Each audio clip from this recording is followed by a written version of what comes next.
pense que c'est très important, l'école d'une part, parce qu'on y rencontre ses copains et que souvent, on les garde longtemps, ces copains d'enfance. Il y a beaucoup d'enfants qui restent amis adultes. Et je trouve que c'est formidable. Là, je trouve ça formidable à partir du moment où des gens se réunissent autour de quelque chose, quel que ce soit, d'ailleurs, quelle que soit cette chose, pour faire du bien aux autres, pour s'entraider, pour être bénévole, ça apporte forcément beaucoup de choses à soi-même. Et voilà, donc je suis pour le don et je suis pour l'entraide. C'est ce dont on a le plus besoin aujourd'hui. Ça, c'est une certitude absolue.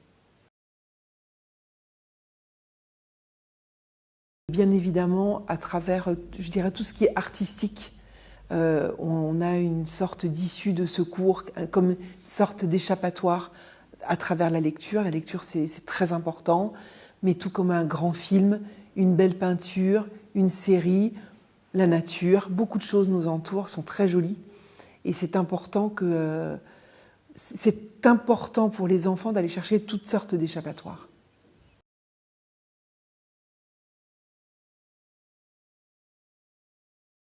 C'est très beau parce que ce n'est pas la quantité qui compte, c'est la qualité.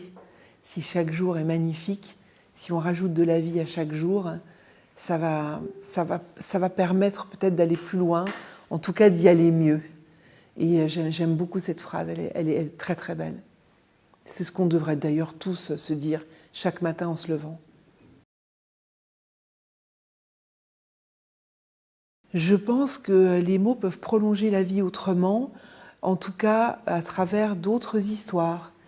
Quand on découvre un auteur ou une autrice et qu'on aime le contenu et qu'on part vivre à l'intérieur de ce livre qu'on va lire, que ce soit une bande dessinée, un roman, un essai, peu importe, une biographie, une autobiographie, si ça nous plaît, si ça nous touche, ça va ouvrir quelque chose en nous qu'on ignorait. Ça, c'est une certitude. On va apprendre quelque chose. Et ça peut nous amener encore ailleurs parce qu'on se pose des questions. Et se poser des questions, c'est formidable parce que ça nous amène à chercher les réponses. Moi, je trouve que c'est toujours formidable d'entrer en solidarité, en bienveillance. Je trouve que c'est fondamental que les enfants ne pensent pas qu'à eux, mais pensent aux autres en étant le plus jeune possible.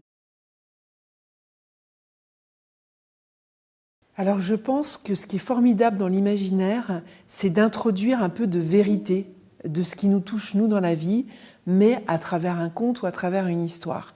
Là, j'ai choisi un milieu qui est difficile, à savoir le chien de chasse quand il naît, quand il vit en chenil. Et j'ai choisi qu'en face des chiens vive un enfant qui est touché par la maladie. Donc oui, chez moi, très souvent, mes textes sont durs, mais ils sont toujours traversés par la lumière et par l'espoir.